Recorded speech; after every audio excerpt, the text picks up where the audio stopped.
Bonjour et bienvenue dans cette vidéo. Aujourd'hui, on va parler d'une fonction qui n'est pas forcément très connue sur Mac et qui existe depuis macOS Monterey. Il s'agit de masquer mon adresse email. Qu'est-ce que c'est exactement?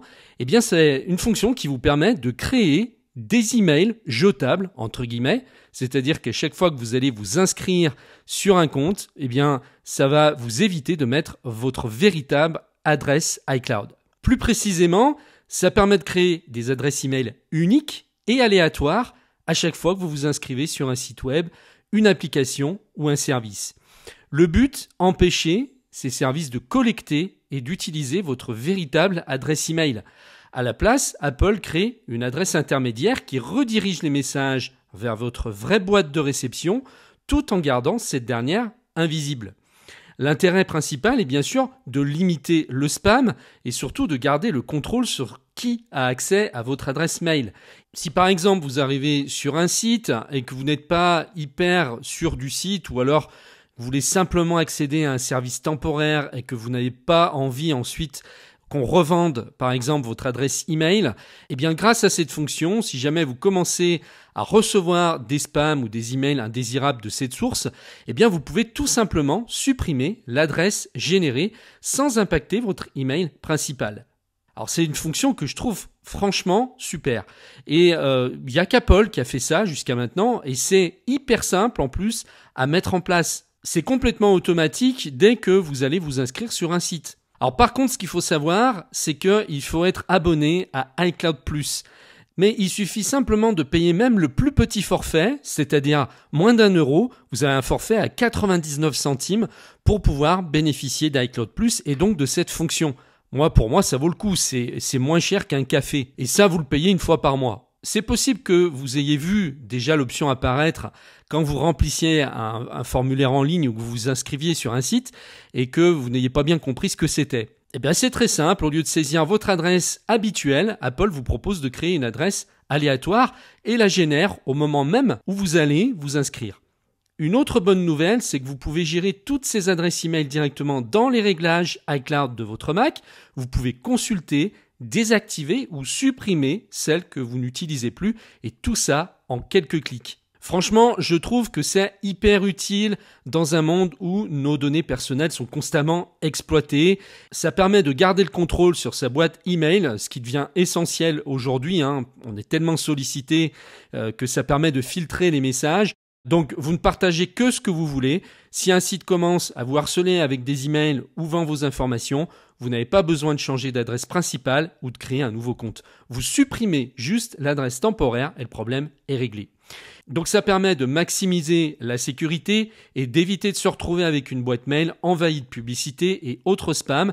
Et c'est une fonctionnalité qui est une vraie bouffée d'air frais. Maintenant, on va prendre un exemple concret. Je vais aller sur un site et je vais m'inscrire sur ce site. Alors, juste une petite spécification. Il faut que vous utilisiez Safari pour que l'adresse soit générée automatiquement. C'est-à-dire que Safari va automatiser beaucoup de choses. Quand vous vous inscrivez sur un site, par exemple, il peut vous choisir et générer un mot de passe compliqué pour vous et le retenir. Ça va être pareil pour la fonction masquer votre email, il va la générer automatiquement. Alors que si vous passez par un autre navigateur, vous pourrez le faire, mais il faudra que vous le fassiez manuellement. Donc autant automatiser et rendre ça le plus simple possible. On va prendre pour exemple ce site de vente en ligne d'instruments de musique. Je veux créer un compte. Au moment où je vais saisir mon adresse email, j'ai l'option ici masquer mon adresse email qui apparaît. Donc j'ai juste à cliquer ici. Et là, il vient de me créer une adresse totalement aléatoire sur iCloud qui va être redirigée sur mon adresse principale iCloud. Cette adresse va être également enregistrée et stockée dans un endroit où je peux toutes les gérer dans les réglages système. Donc là, je peux, si je le souhaite, mettre une note. Par exemple, la raison pour laquelle j'ai créé ce compte. Je vais mettre test et ensuite, j'ai plus qu'à cliquer sur utiliser. L'adresse mail se remplit automatiquement. J'ai plus qu'à cliquer sur créer mon compte.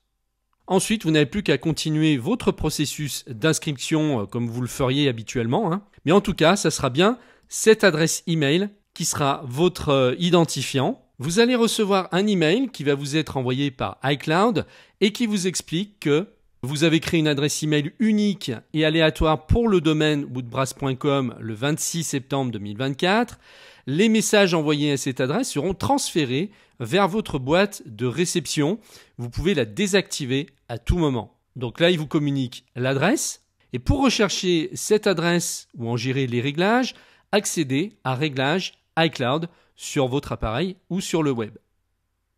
Donc vous pouvez le faire directement en ligne ou à partir des réglages système. Et donc ce que je vous propose, c'est d'accéder au tutoriel complet dans lequel je vous explique tout le fonctionnement, comment gérer donc ces adresses email masquées, comment toutes les afficher, c'est-à-dire vous allez avoir un endroit où toutes ces adresses que vous avez créées vont apparaître. À partir de là, vous allez pouvoir en ajouter, vous allez pouvoir en supprimer ou simplement les désactiver momentanément. Et donc ce tutoriel se trouve dans l'espace Geek Pratique Premium.